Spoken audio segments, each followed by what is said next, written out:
Ooh, nice, Jeffrey. I like your background. Thank you.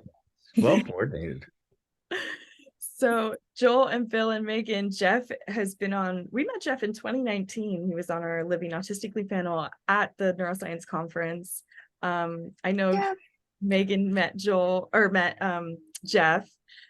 recently at our panel planning meeting. But Jeff, I love that background. Yeah. What's going on in Thank your you. world? It's for a project I'm doing with the Flutie Foundation. So Awesome. That's fantastic. Flutie? Are they stealing Disney, Jeff? Are they trying to steal Disney? no. It's for a it's for a mini video series I'm doing. I do a presentation called Autism and Disney Characters. So what I'm doing is I'm creating like a video mini series of that presentation. Like it covers each specific character. So that's what I'm doing. Very cool. Very cool. Tell them about how you're involved with the Flutie Foundation and what I'm actually a Flutie fellow. I've been a Flutie fellow for about a year now, and they support me with my talks and they're helping promote my work. So that's incredible because I actually have a Doug Flutie screenplay.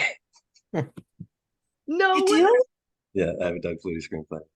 Oh I put a video on YouTube like 11 years ago, and it was just like his career. It was just this career highlight video of his, and it did like 4 million views. And I was like, I'll write it because it's just the most amazing, story of a little guy, the Hail Mary pass that he won the national championship. And I'm Canadian.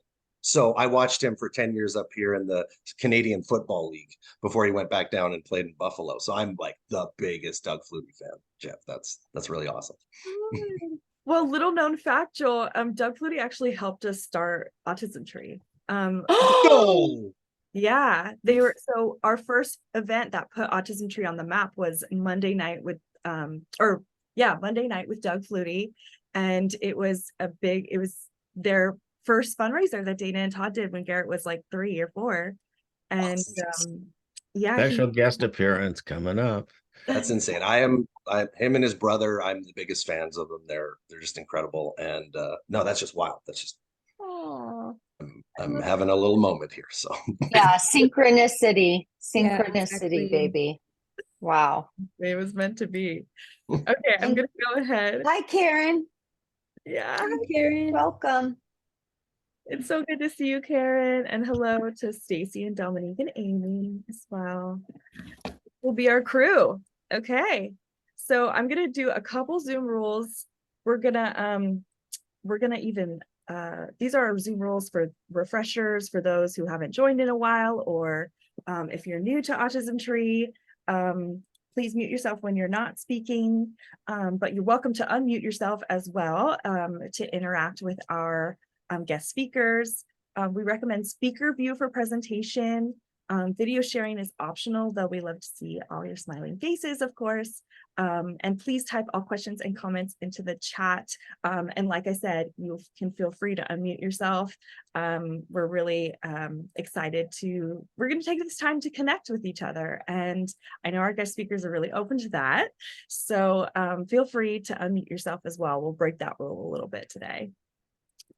Especially because we're a smaller group today, so I think it'd be awesome. Autism Tree, a quick update from Autism Tree that we do to for these lunch and learns. What's going on with our foundation right now? We have 579 brand new families who have filled out our intake form since January 1st of this year, which is a new record for us. And all of last year, we did 556 new families. So this just breaks all the records for us. So welcome to all of our new families who are watching. We offer 20 programs.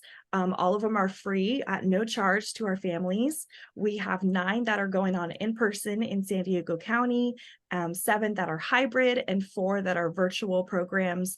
So there's plenty to get involved in. We have 5 to 6 events every single week. And you can join in from anywhere. We do over 200 events a year. The whole point is to get our families out, meeting each other, connecting, giving our kids social communication opportunities and opportunities to develop friendships. So definitely come out to our events. It's free. All you have to do is RSVP online or call me and Erica. We have 9 upcoming events in October, and I feel like we will have a lot more.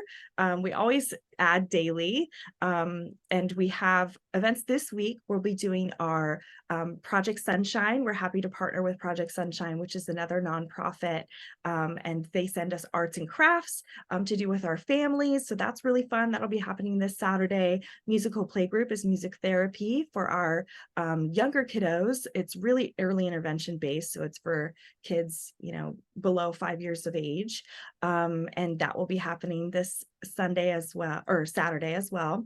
And then our adaptive dance class, which happens every single week, and we switch age groups. So this week we'll have ages 6 through 12.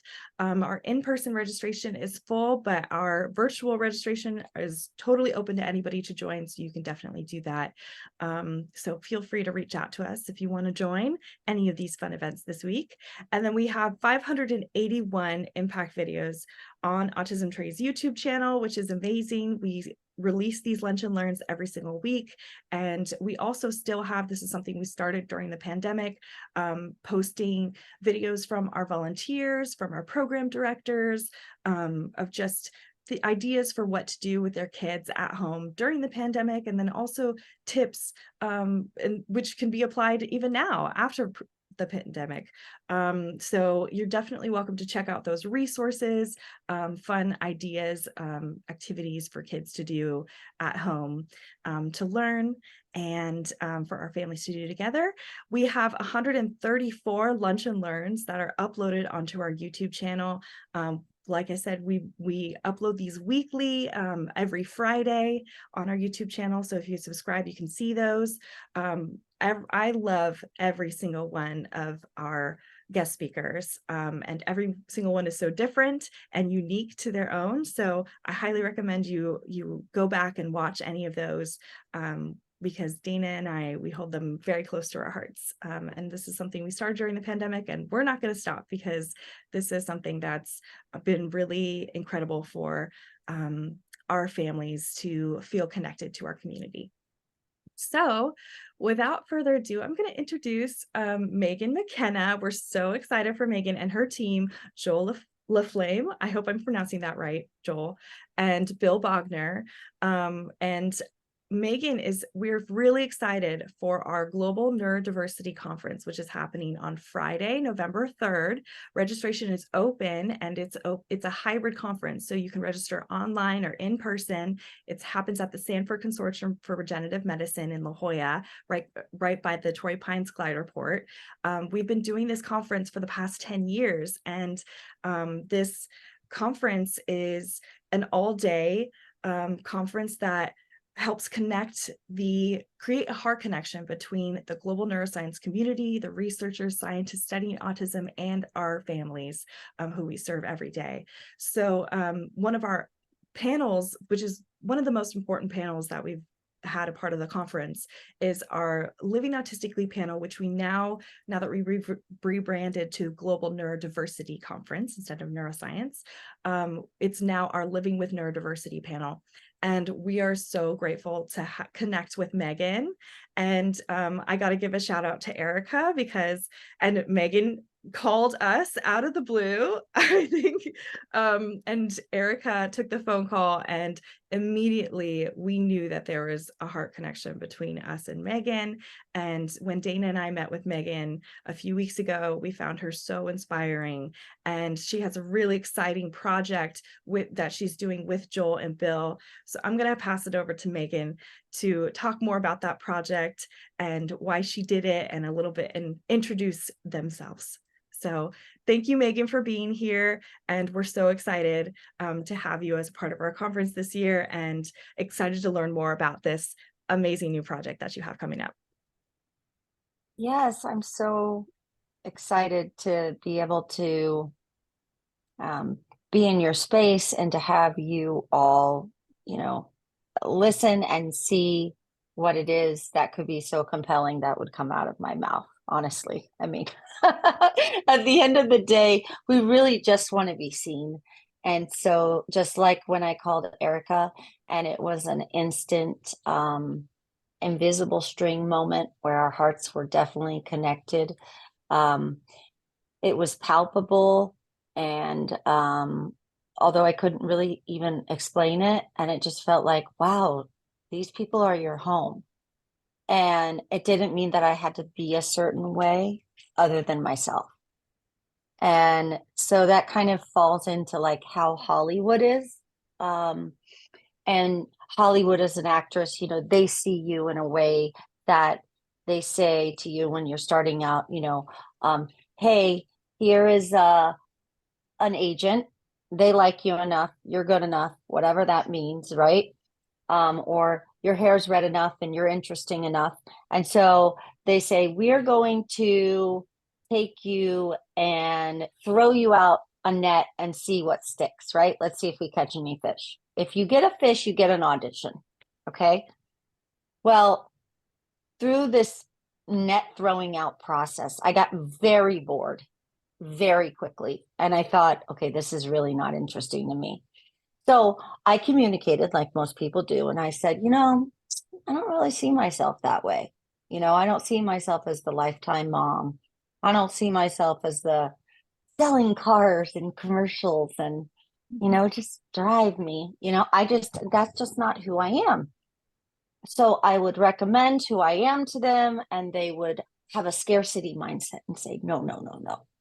Oh, no, we can't do that. We can't do that. If we do that, we're going to get blacklisted. No one's going to think that we're. So I just thought, okay, fire that one, right? I did the second thing. I said, look, this is who I am. This is what I am. And all this time, I see myself as an unhinged actress, right?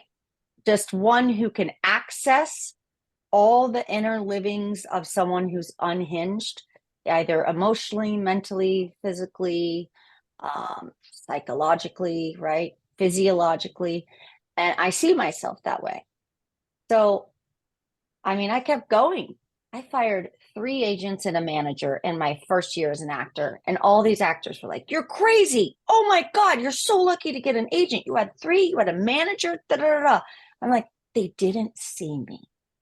They didn't see me. And you saw me. You saw the value of what I was trying to, and what we are. It's not what we're trying, it's what we are doing. And what we are going to do and what we are living in and making happen. And then I saw your value and how you fit into my life and how you enrich my life. So the through line of that little story is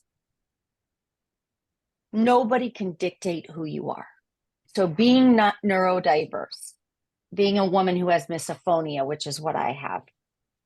I'll explain that in a minute, what that is. I decided to just go up against all the whales out there and say, you know what? That's not who I am. That's maybe who you see me as, because the world and the social constructions and the cultural norms have said, that's who she is. But I am far more interesting than that, right? And so when I decided to own that in myself, everything became aligned, right? My bullet dialing to get this amazingly, wildly insatiable writer in my pocket to say, oh my God, you're good enough. I see you. I see all of you. And we're so different, but we're going to work together. And this is going to something's going to happen. And we don't even know the roadmap, but it's going to happen. Right. And every day, all we have to do is water each other.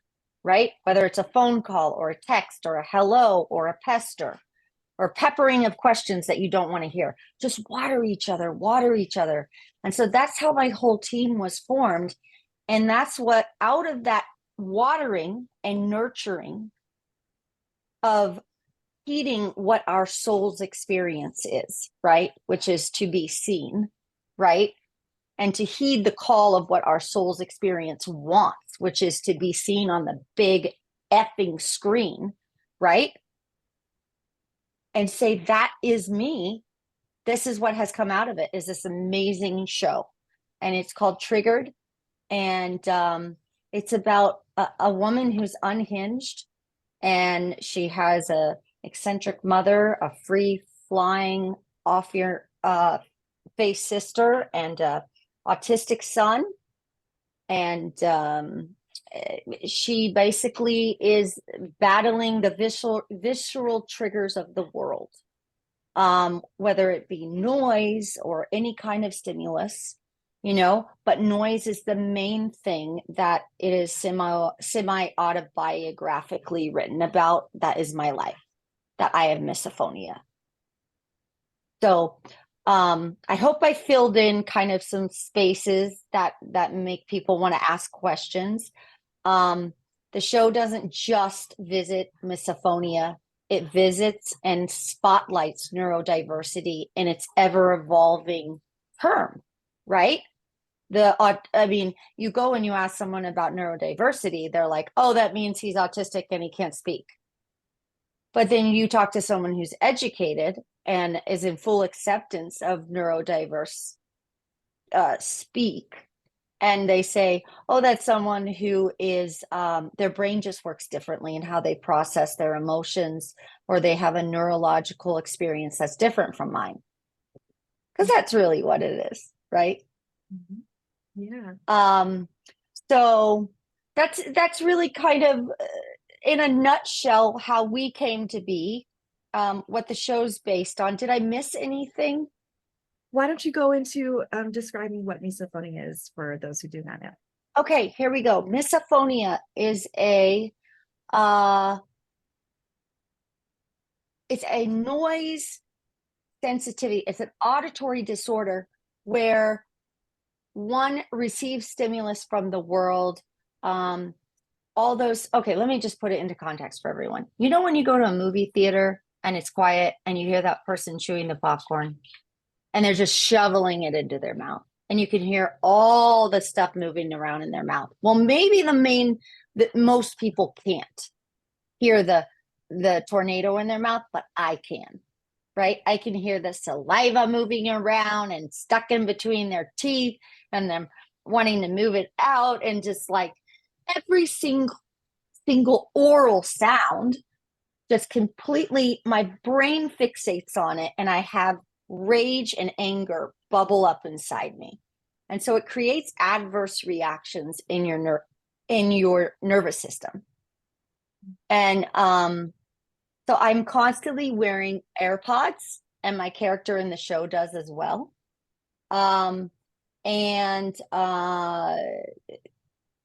It's all based on, you know, taking the sounds of the world and making them manageable if you can. So that's how I try to live my life. You know, I can't sit next to I have 3 girls. I can't sit next to my 10-year-old and while she eats cereal in the morning and have a nice conversation with her. I have to be in the back room, and she can like just chomp away. And then, you know, it's a great thing though, right? Because I'm taking care of myself and she gets to be a kid, and you only get that one shot at that, right? So I better make that experience a uplifting experience for her. Yeah. Instead of what my brain wants to do is shame her and say, oh my God, you're so loud, just close your mouth. Oh my God, it's like you're chewing cud. Like, it's just terrible. The dialogue in my head is rated R, you know? And so what I hope to do with this series is bring all types of disabilities, but spotlight neurodiversity and express how misophonia, a lot of people are misdiagnosed for quite a long time. And they really are just the friend in everyone's group who they just can't believe that person is just so noise sensitive or repulsed by, someone like, I don't know, even like picking their nails or sitting there and clicking their pen, or like someone who like chews on their pen, right? So these are the kind of things we highlight in the show. And Mr. Gary Thorne up there is one of our characters who is in a series. And so these are the things that we're going to show. We're going to show how those two things can be hilarious and painful, and you can go on the ride with these characters, and we're going to accurately, with your help, show these things to the public, but also entertain the shit out of them. Sorry to interrupt you, Megan. I'll be right back. I just need 2 minutes. Oh, okay. Yeah. Well, in the meantime, I love it. Why don't we have Bill speak a little bit, and Megan, Yes. introduce Bill in your own words. Yes. Yeah. So Bill, oh, Amy, thank you so much. So Bill is he's my academic savant in the group. He really is the guy that, he knows how to figure out any kind of problem, but he has to like talk it out loud, and he can do it very quickly, and he receives the world from a place of observation. But I think now, as I've gotten to know him, what's happened is he's launched into his acting career with such commitment and talent that he now is experiencing the world from a place of feeling, and has this giant heart of empathy that is so full and rich. And he came to me and just said, Megan, this other producer that you had before was not good, and he was not helpful. And so Bill has, because he believed in me and my vision and the creation of the show with Joel, he said, I would like to step in and help in the way that I can. And I said, so that means you're going to step in as a producer and I can be the talent. And he said, yes. And I said, wow. So we've been so grateful, because Bill and I met in acting class, and we've shared so many tears and big belly laughs together. And it's just the beginning, right, Bill? Yeah, it is. And thank you for the kind introduction. As Megan said, I was sort of the one who came along after Joel and Megan had got the project going. They hit a few road bumps. She called me the academic savant. I actually was first trained as a lawyer and practiced law for a couple of years, and then went back and got a PhD and spent over 30 years on the faculty at Georgia State University, where I left as an assistant dean for undergraduates. And I did that primarily because I really loved working with the undergraduates. We have a very diverse student body at Georgia State. We are majority minority. We are massively first generation. We have a demographic as far as economics with Pell Grants and the like that makes us look like a junior college instead of an R1 university. And that's just why we are so unique a place, and we could do some unique things. When I left Georgia State, luckily the year before the pandemic hit, didn't want to be a dean at that time.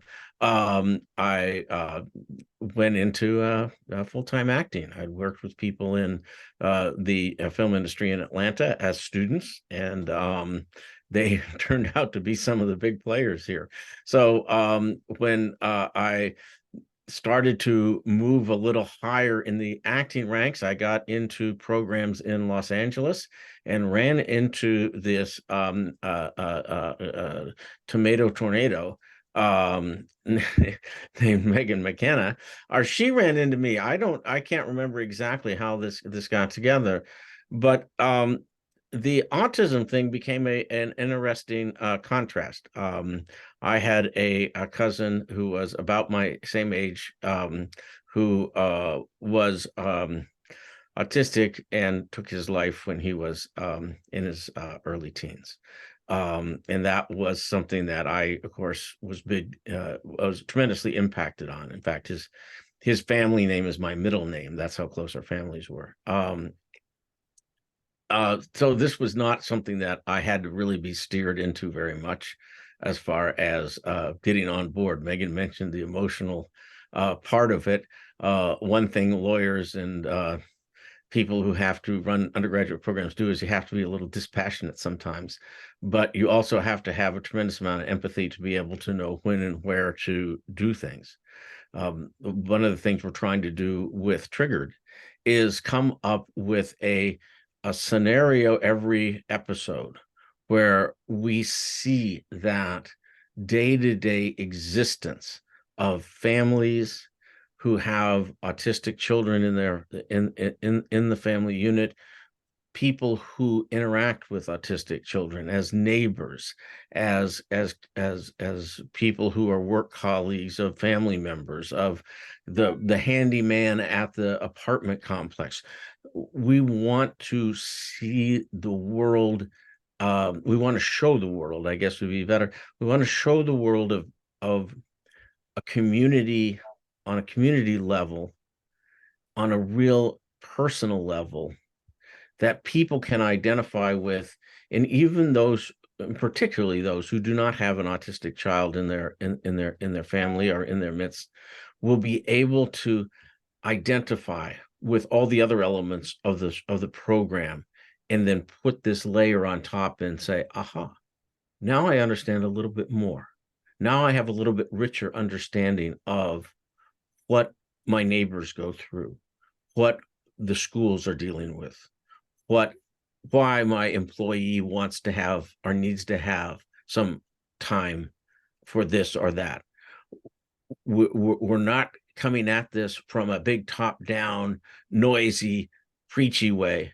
We want to just have bottom-up life experiences and put them into a really good comedy that people are going to laugh at. And we'll probably laugh at even if we didn't have the child in there, but by having that child in there, they're going to laugh and learn at the same time. And that's what that's really what we're hoping to do. And to the extent that we can get expertise from Autism Tree to help us make sure we're accurate, we're comprehensive, we're sensitive to the entire range of families, friends, and colleagues who interact with autistic children, that's going to be invaluable. Because although we've all had personal experiences, our personal experiences clearly weigh very heavy on our views.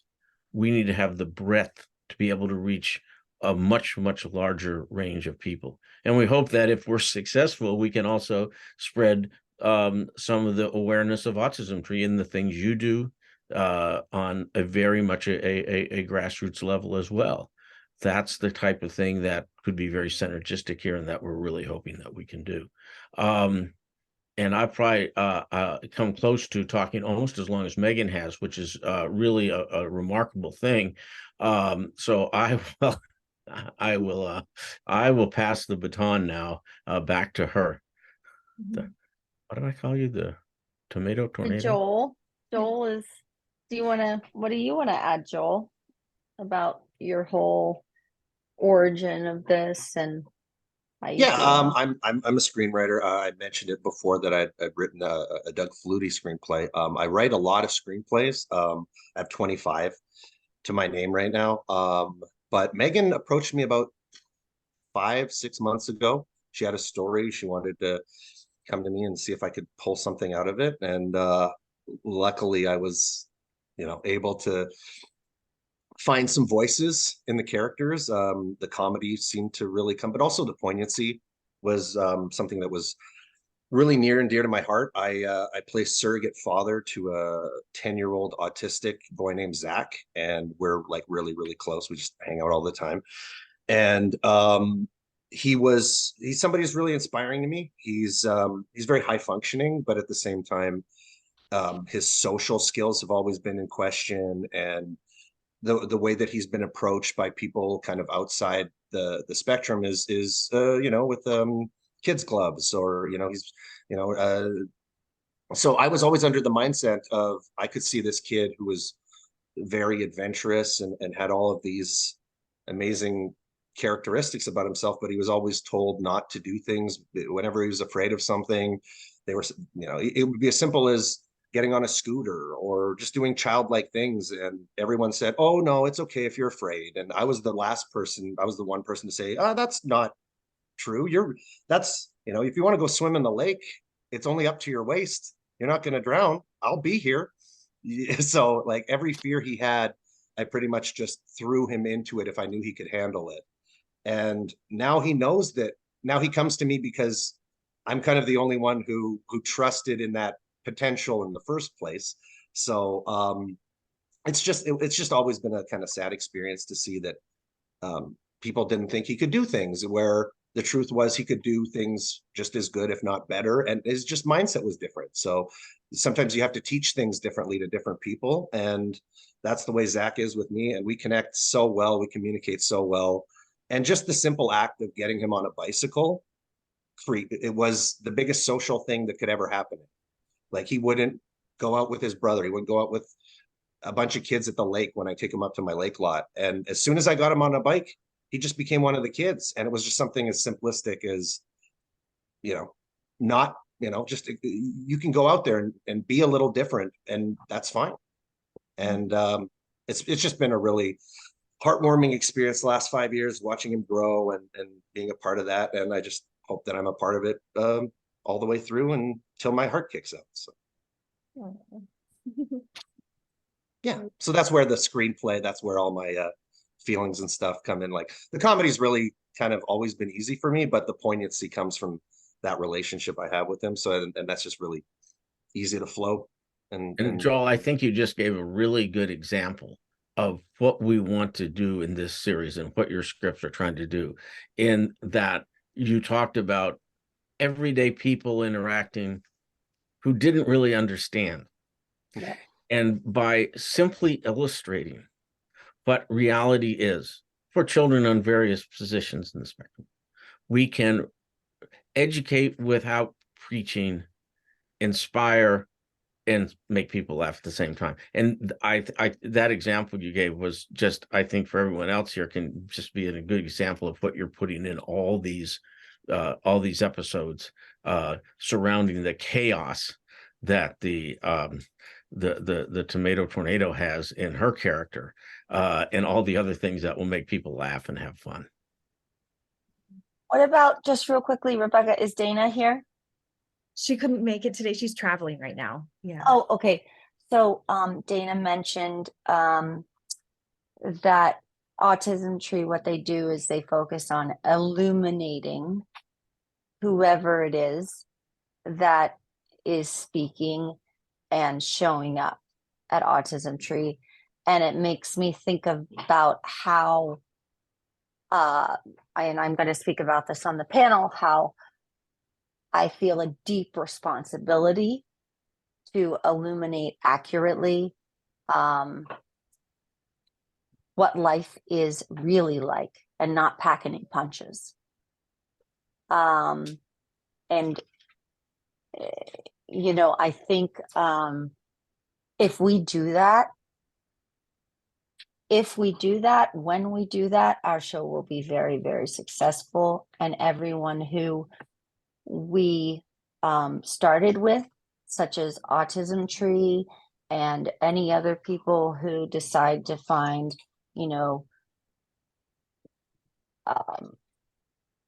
neurodiversity just wildly interesting like we do, and see it as a superpower. Who's the guy that wrote Spider-Man? Stanley? Yeah. Okay. So there's this whole story about him and how basically he went to his publisher and the guy said, I need something. This isn't good. Tell me about something. I need something by the end of Friday, or like you're gone or something. Okay. Well, I guess there was a deadline he had to hit. Well, anyway, fast forward, the weekend goes over. He sees a fly on the wall and it's sitting there, and he's like, okay, a fly. He's like, what if I could write a book about someone who could stick to a wall like a fly and, you know, spread their body parts and become interesting and make him a teenager, because, you know, teenagers, they're really temperamental, and it would be a temperamental fly. And it's, anyway, he kept going over and over the words, and he stuck to Spider-Man, right? He goes in the next week, he tells the publisher, this is it, right? The guy goes, superheroes don't have personal problems. Superheroes aren't teenagers. Superheroes aren't flies. What? He's like, no, he's a spider. He's like, spiders scare people. Well, anyway, fast forward about, like, I mean, a month later, he just put his idea in the trash. But there was one last day where the publicist said, okay, just get everything in by end of business. And once you do that, we're going to see how, we'll just tie up the year and see what the numbers are, right? Well, he went home and he decided to dig out that idea of Spider-Man, and he put him right on the front cover of the last volume of the entire magazine that would ever be distributed, right? I think it was called Amazing, actually. And suddenly, like a month later, his publicist calls him up and says, hey, you know that whole idea that we really loved about Spider-Man? Right? Because the publicist hated the idea, right? He's like, it's, our sales are out of this world. So I think the reason I'm telling this story is that what we have here is we have an idea that we feel a deep responsibility to do accurately. And because we're going to do it accurately, and it's something that a lot of people are going to say, you can't do that accurately. You have to do it the Hollywood way, right?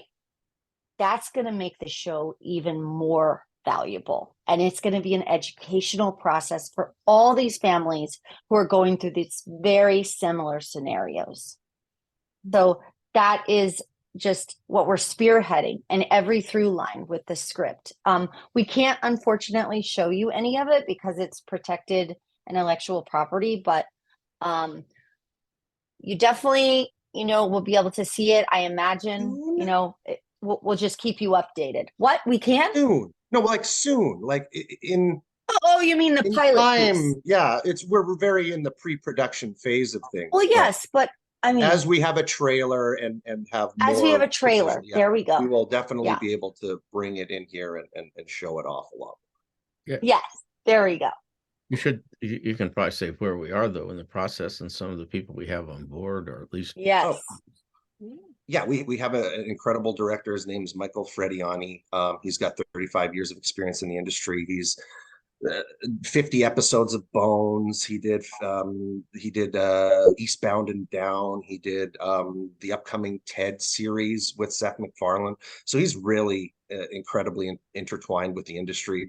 We have an amazing female cinematographer named Polly Pierce, just award-winning and just incredible to work with. Our team is just really amazing, and the cast, especially the way that they brought these characters to life. That's honestly what, if there's one thing that I wish I could show off right now, it'd be the tremendous performances by all the people that we brought in to play these roles. It's funny that Meagan brought up superheroes, because I always end up going to my pictures to show stuff, but like, Yeah. So for Zach to try to get him to do things more adventurous, I would put on this Flash mask. That's me there wearing that Flash mask. And then he would put the Flash mask. Oh, I got to get the glare away here. He would put the Flash mask on. There we go. That's a little bit better, right? And all of a sudden it was like, you know, that made him more adventurous, right? Yeah. Right. So that was his like conduit to kind of feeling like a superhero. So whenever he was like afraid of doing something, I would just pull out the Flash mask, and he would feel like a superhero, and he feel like he could tackle anything. So it's funny that Meagan brings that up, because that's kind of the interaction that Zach and I always had. You can do anything, buddy, and now he feels that way. So I really agree with that analogy. And he's going to tell you one day when you're like, I don't know, you can do anything. Yeah, Watch. hopefully hopefully 15 years he's telling that to somebody too, right? 15 years from Yeah. now, he's the Yeah. one getting somebody to tackle their fears, right? That's Yep. all this is just facing your fears. And It really is. Exercising courage. We talk Mhm. about how that's the thing in our team that will set us apart, is just taking no until we hear yes, and courageously moving forward, being humble and saying, this is who we are, this is how we see ourselves. And if you don't see us that way, we don't need you to see us anyway, but we're going to show up as we are. Mhm. And then we will teach you how to see us, right? Because that's what it is. That's the through line of being neurodiverse, is having that voice, to have people, mentors, to come to you like Joel has been to Zach, you know, to say, I see you. Shine that star, shine your light, show the world exactly who you are. You know, Yeah. we've been waiting for someone to have a perspective like yours, you know. Well, just There's the idea that they would throw, when he was 6, 7 years old, they would put 3-year-old Lego in his face, thinking that he needed to be involved with lesser intellectual things. And I just shook my head and I gave him the like 12-year-old Lego that had the batteries and the remote controls in it. And he just flocks to it and he just loves it. And I'm like, see, you were putting him down here when he wasn't my state of being when I was in school. I don't want to put it like I was attention deficit disorder was my thing. I couldn't sit there in class and listen, but then I get 100% on my test. So I was very destructive to everybody in the class, but I would always get good grades. So what would you do there?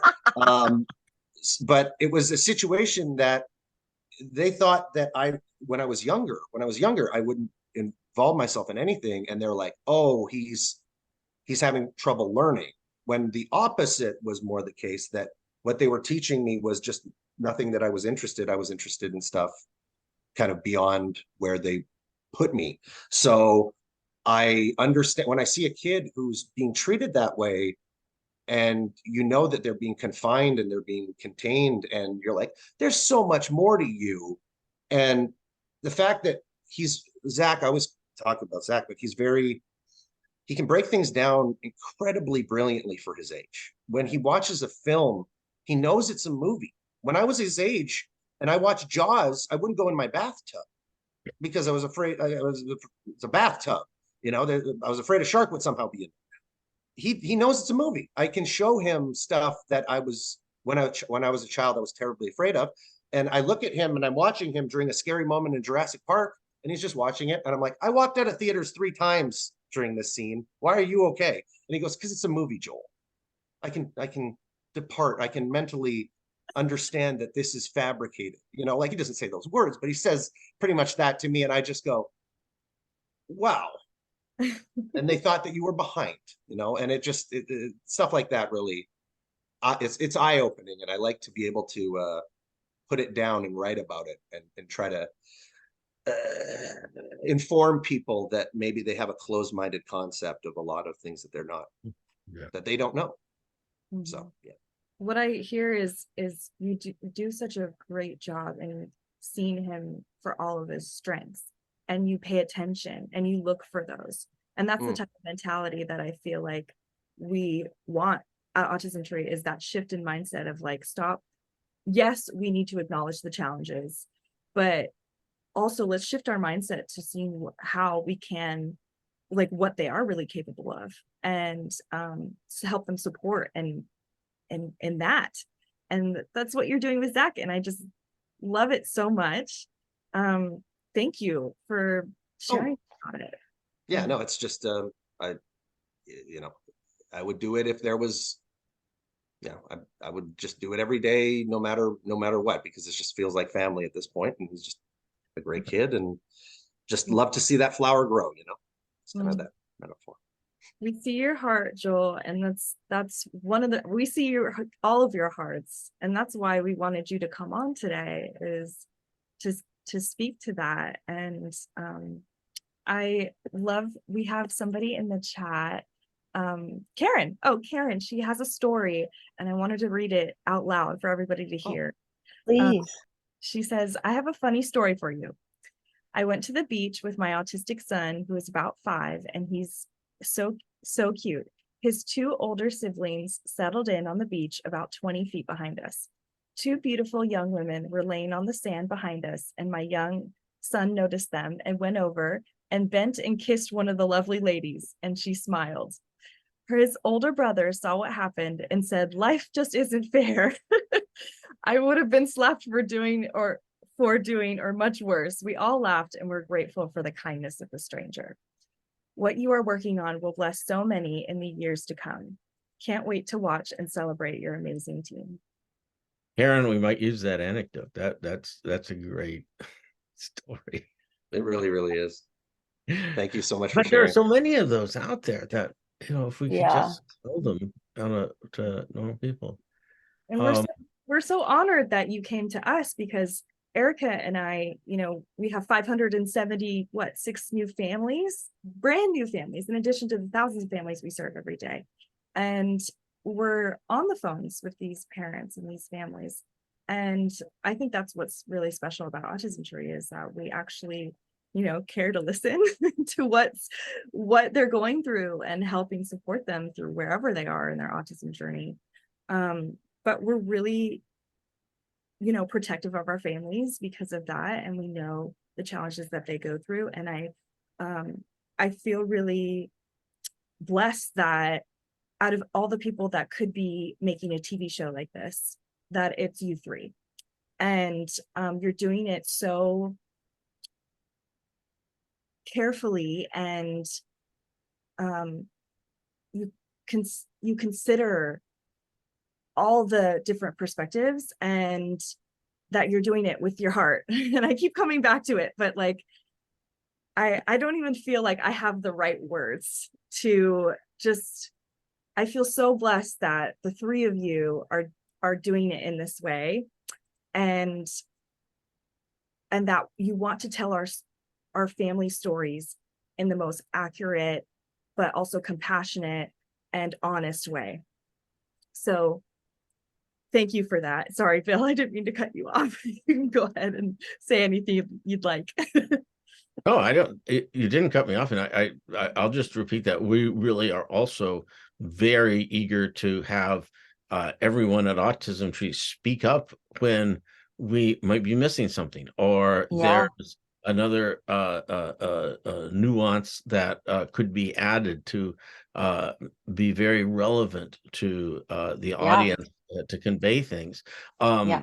You know, those stories, like the one Karen put up in the chat, are the types of things that people may observe from a distance, but just having that little extra bit of dialogue and perspective increases understanding so much. But we need to have that from you, and we want you to speak up and tell us.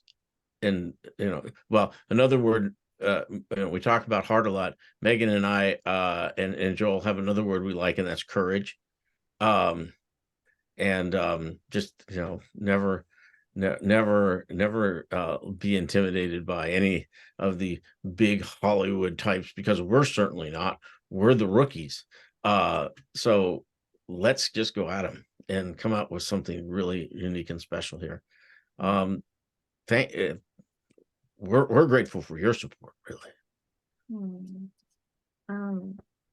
I loved what you were saying, like, yeah, the courage to be vulnerable. Yes. And what you're all doing. And I remember you bringing up Brene Brown, Bill, when we first met. Yeah. Well, we're all Brene Brown fans, big fans. Yeah.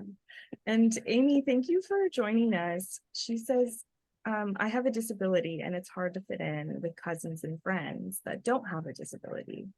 Hi, Amy, that's exactly, we want to, you know, support you and Absolutely. and tell your story. And we want people to see how you do fit in. Yes. You fit in so many ways. They can't let one little thing block you. Yeah, and you teach people, you know, you teach people who you are in the world, and when you continually find value in yourself, you're continually going to show the world who you are, and then Yeah. they learn about who you are and how special you are and how important you are and valuable. And you're worthy. You're worthy. Mhm. There. Inclusion. Yeah. And that's, I mean, you guys are capturing our core values, which is embrace everybody with love and acceptance. Connect them to a community of resources, people who understand them, empower them, which is what you were just touching on, Meagan, is, when you learn more about yourself, then you're better equipped to show that and to communicate that to the world, and feel empowered to speak up for yourself and advocate for yourself. And that's what we try to do at Autism Tree is, yes, our families are worthy of having totally neurotypical experiences. We're not going to view you as othered. You belong, and you belong here. And also, we need to shift the mindset of our society to be more inclusive. And I think on the top of my head, one of our families, Otto Lana, who is also going to be in our neurodiversity conference, and he's all about promoting universal design, and that this consideration, needs to be just natural, just people thinking about how they're creating the world and these things, and considering people who have disabilities or, their brains work differently. That always needs to be considered. I love. Go ahead. I was going to tell you, our executive producer, Marty King Young, she's just a phenomenal woman, and everyone can look her up. She's been just a veteran for quite many years.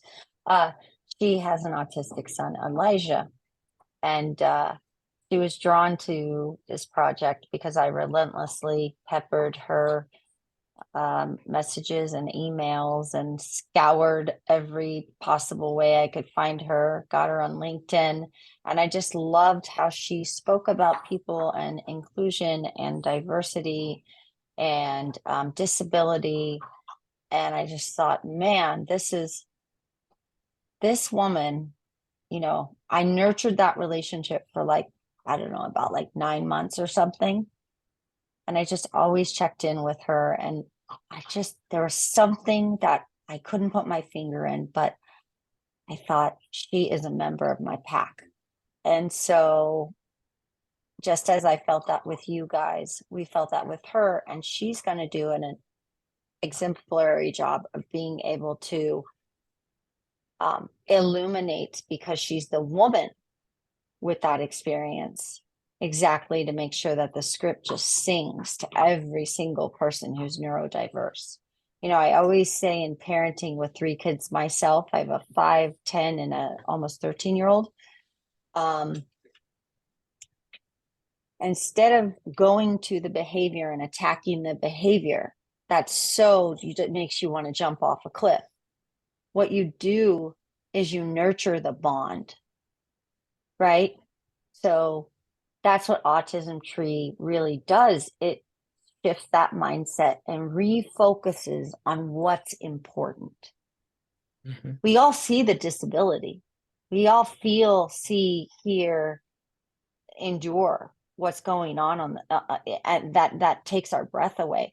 But over here, if we're able to move our compass, our focal point to what's important, which is to nurture the bond, so that when that child really does need you, you're so attuned and that you're able to take care of yourself first as well as them, right?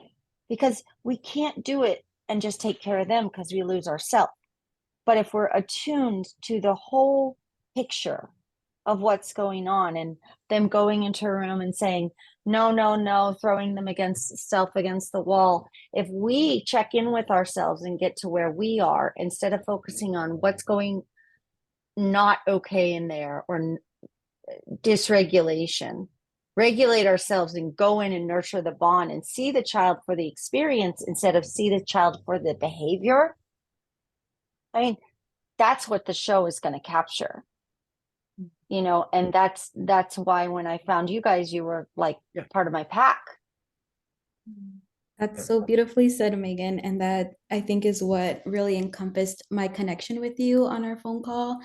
And I'm experienced as an ABA therapist last year. So I worked with 4 different families and 6 different kids. And I would work Monday through Saturday. So I was very close to these families.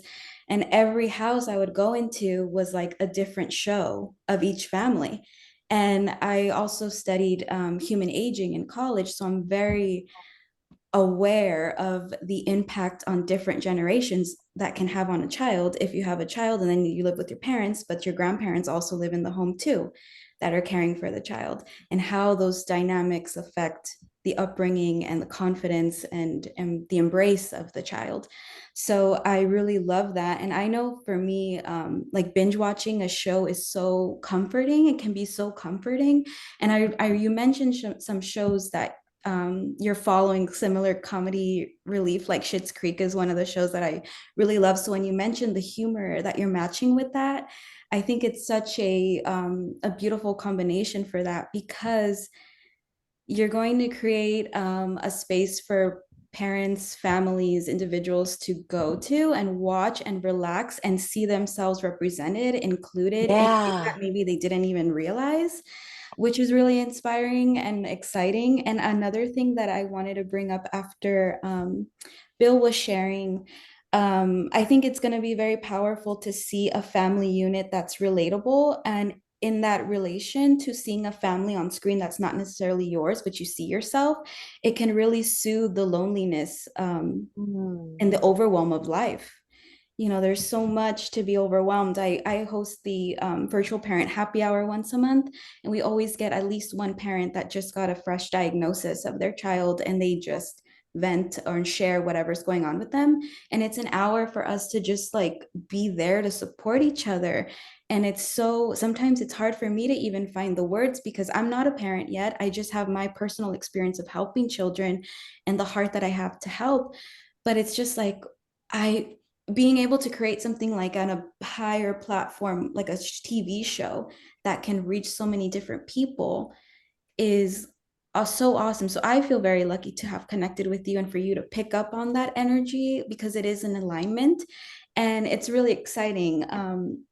You know, and so that's just some notes that I was writing about. I think it's just awesome that you have a mix of comedy, love, stress, and funny stories, and bringing them all together. Like, that's what you need, especially in life when you feel lonely sometimes, or like Decompress, right? Yeah, and to binge. Yeah, those parents can binge and decompress. Yeah, and see themselves, and or even if, like you were mentioning, if they are not connected to anybody who's neurodiverse, they might not even know. And then see a character and like, oh, okay, and understand yourself better, understand other people better. So it's just really exciting. I love it. And I love like dark comedy, and like it's just awesome. And that's what helps me relate and like get out of tough times in life too, finding that humor. And I have a lot of funny stories. I was just thinking of all the funny stories of every single family I would go to, and like I would be kind of like a fly on the wall. My focus is on the child, but I would observe the parents, everything, the kid trying to get away from the parents doing something, because I'm in their world, but I'm also very involved with everybody else.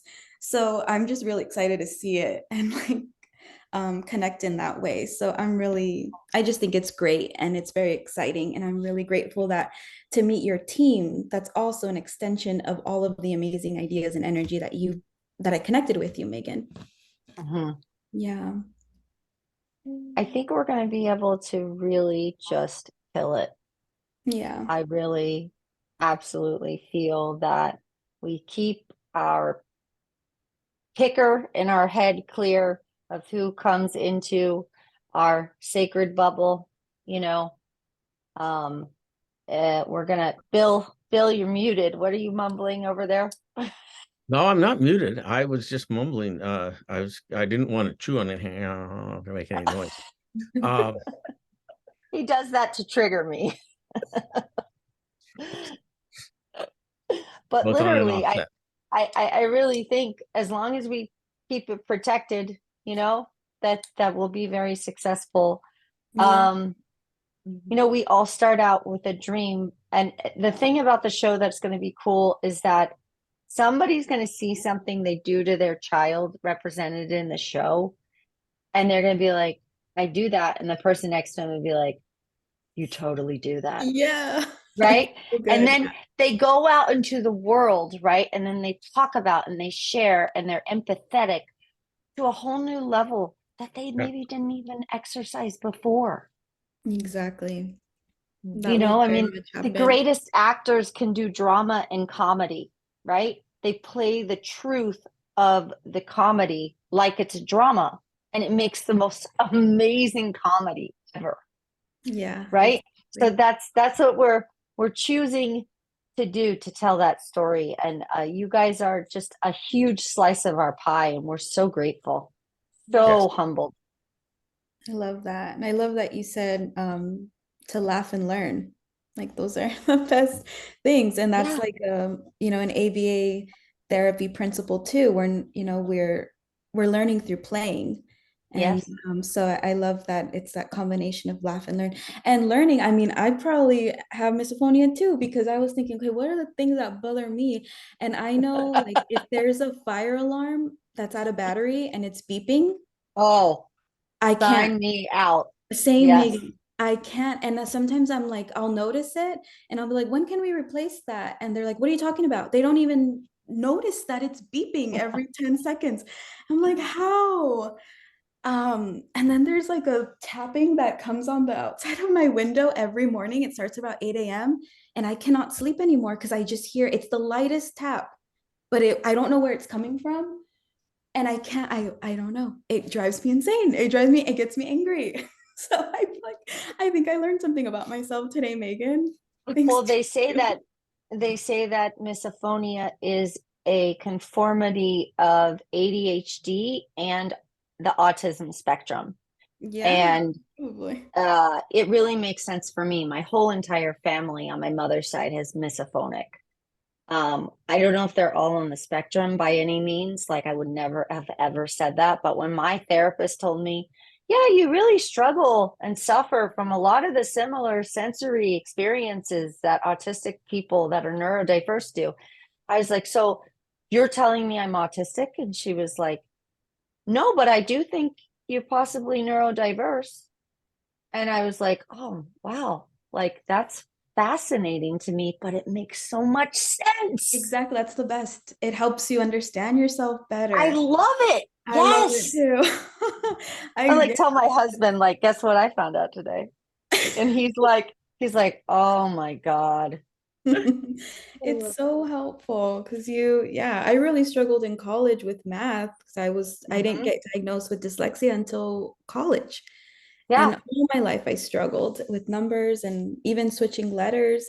And when I found that out, it was like, oh my gosh, yeah, okay. And then you get resources or you get help and you learn how to help yourself learn. So Yeah. yeah, I love it. I'm so excited. We had so many adults reach out to us during the pandemic, especially was when it started.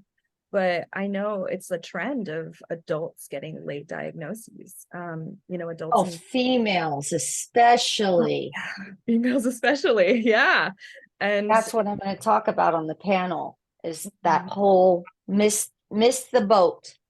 Mhm. The first, sorry to interrupt, I'm so passionate about this, that intersectionalism piece about, not being represented accurately. And from at the helm, it's all these men who are doctors and, writing the bank accounts. They're at the helm for everything, right?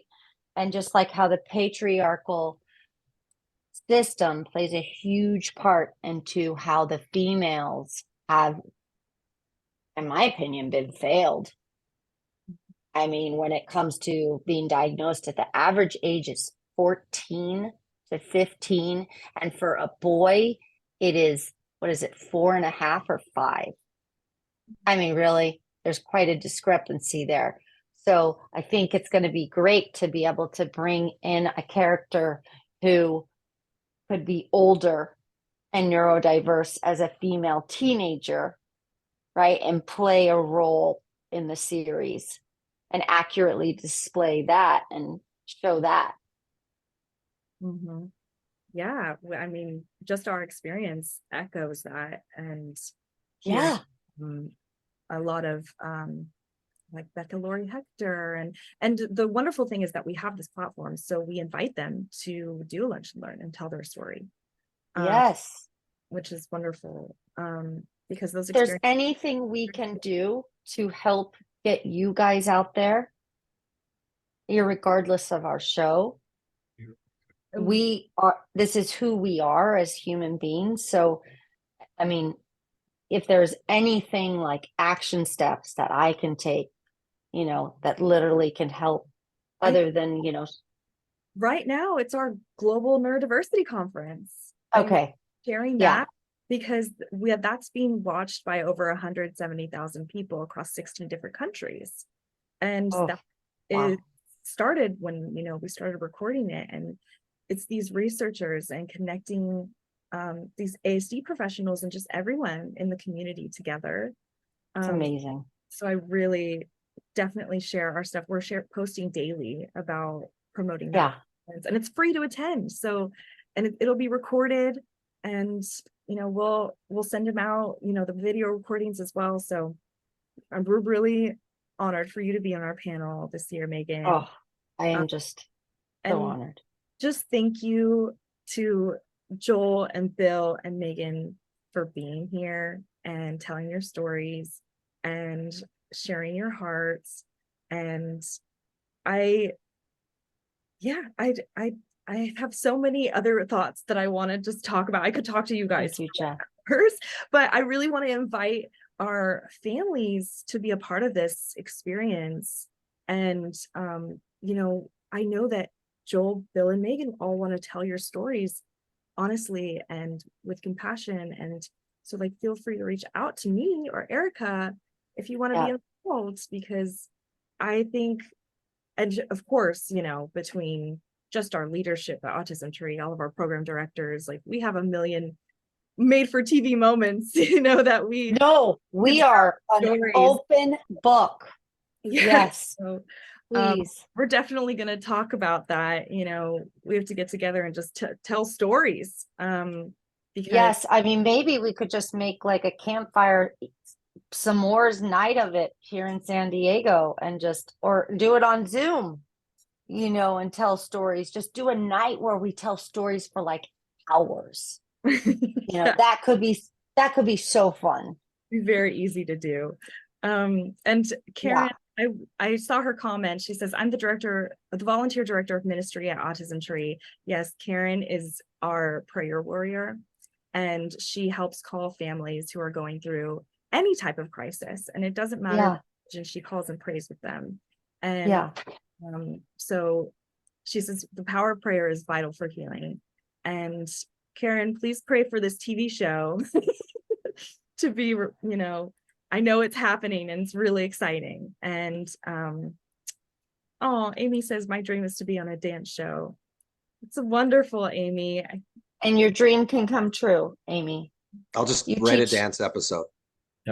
Yeah, he will. No, he will. I mean, that's it. That's the other thing here, is that we have a lot of opportunities that we want to have people who are neurodiverse in the show, and we are shooting in San Diego. So this is a series that I've always wanted something in San Diego, because my kids are young and little and I don't want to abandon them for months. And I thought, why not just bring it here and have it home? So when the big money people come and they say, where is this shooting? San Diego. So backyard. Come on down. The next contestant. Yeah, we are really an open book. I just want everyone to know who sees this or shares this or has questions. Like, I have a social media following not many people. I mean, I don't know, it's like 1,000 or something. I'm supposed to be on top of it, and I'm really not that too on top of it. I need to get better. That will change, Bill. Bill's gonna start getting on top of me about that. Yep. And we're accessible is what we're trying to say, is you can reach out. Joel, say your thing. I have like my TikTok account is mainly baseball, but I have 75,000 followers and 40% of them are San Diego based for some reason.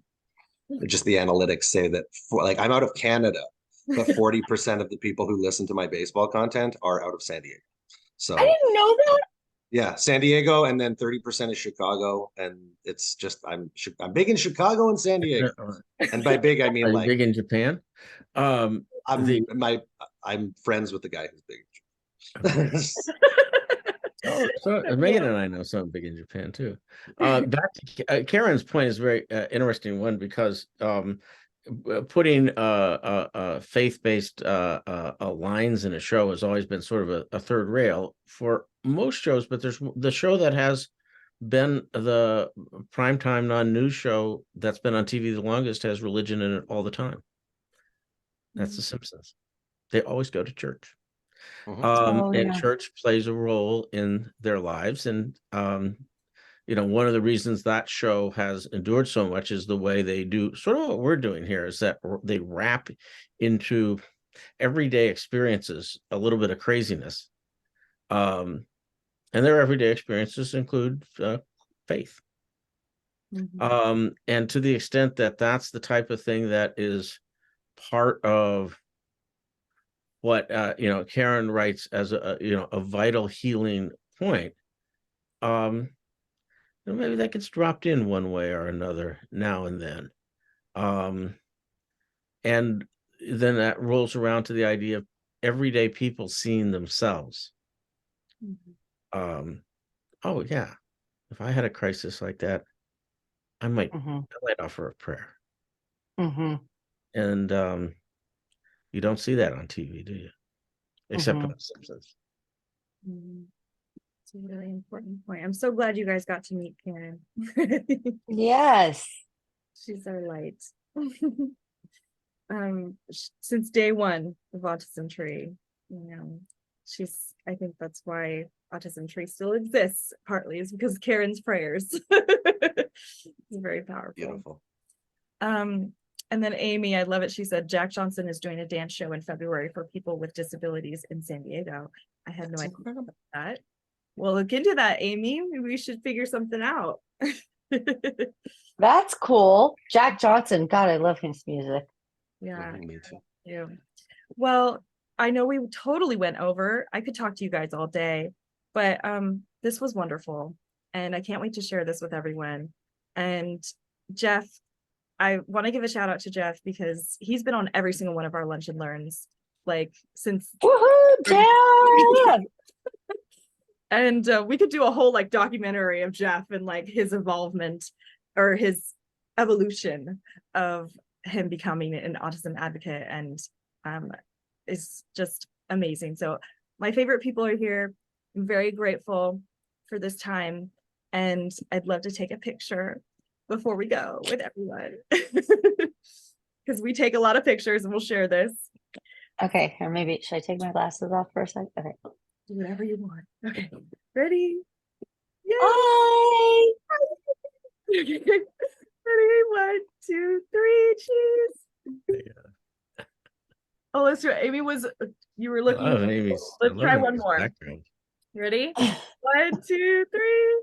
Swimming with the sharks. Perfect.